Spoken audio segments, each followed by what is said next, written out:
overnight mga master.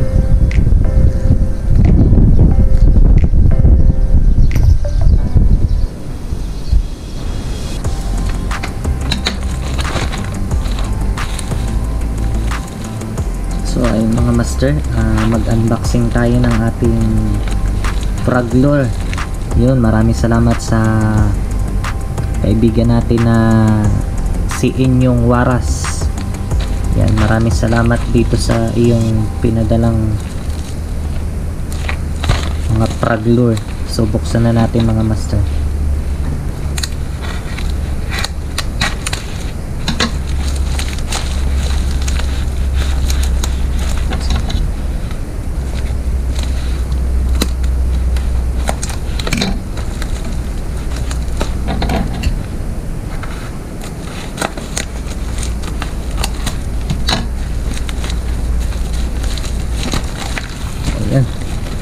Oops, ang ganda mga master.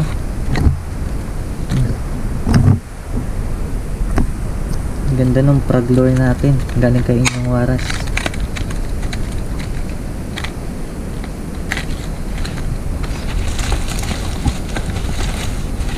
Uy, ito pa mga master, ang ganda ng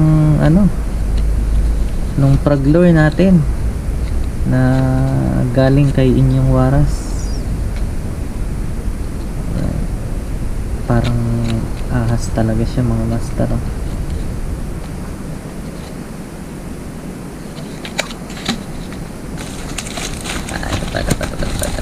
Oops, uy, ito pa, ganda.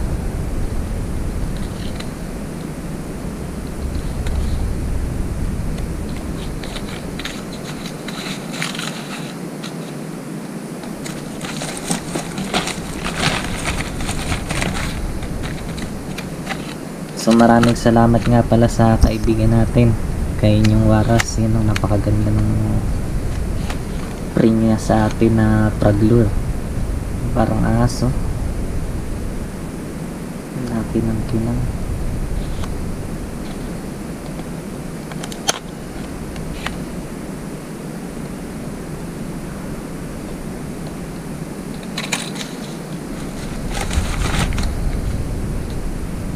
Katulad ito na kanina.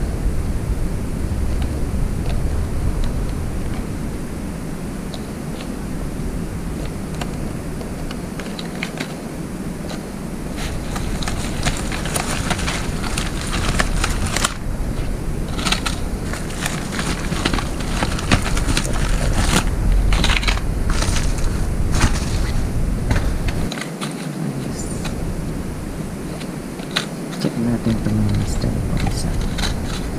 So ang kagandahan dito mga master, napakalambot ng kanyang ng kanyang rubber. Kasi pag kinagat, itong kagandahan yan kasi once nakagatin ng isda to, pag sakmalan talaga nun, so ang niya gagan kagad siya. So pag sakmal na ganon, ang kagandahan yung mga master, huli ka agad.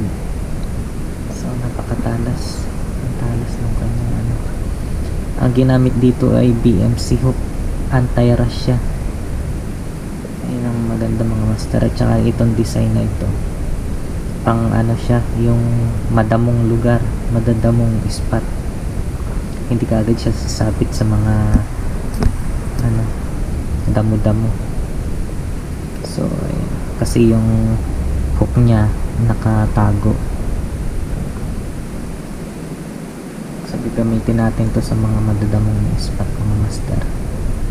Ganda, quality yung Praglor ng Waras mga master.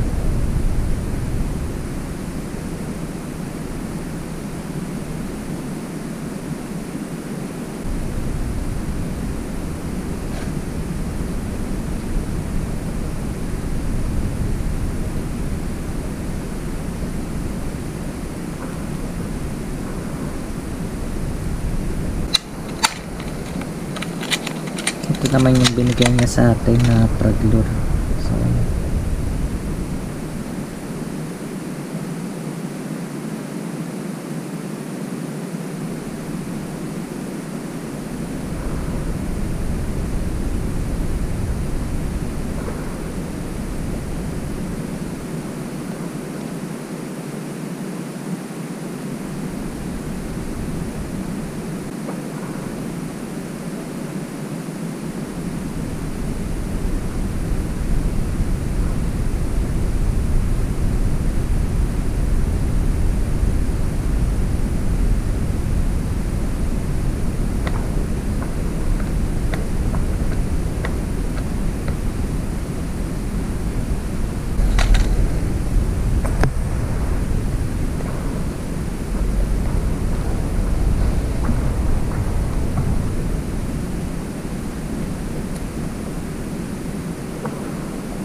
So ayun mga master, ito naman ay ibang ano niya, sanguso niya, swivel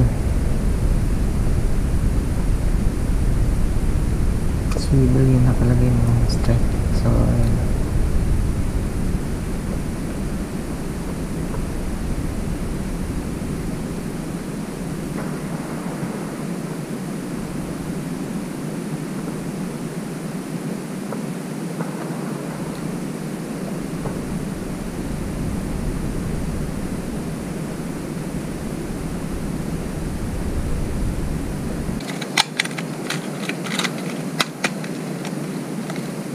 So ayun mga master, hanggang dito na lang yung ating unboxing nung lure na galing kay Inyong Waras. Bali yung sa review yung unang vlog natin, na doon na ilagay ko na yung mga spec nung mga frog lure na ito. Basta ang ginamit sa kanya na ano is Biotex, tapos ang ginamit na hook is BMC, ang rubber niya is Biotex, number 1 yun sa Indonesia.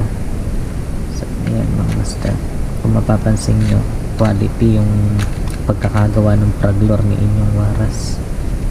Saka proven and tested naman na siya na talagang nakaka-strike, kasi kahit ako ilang beses na ako naka-strike gamit yung frog lure na ito, kaso hindi lang natin na i-post.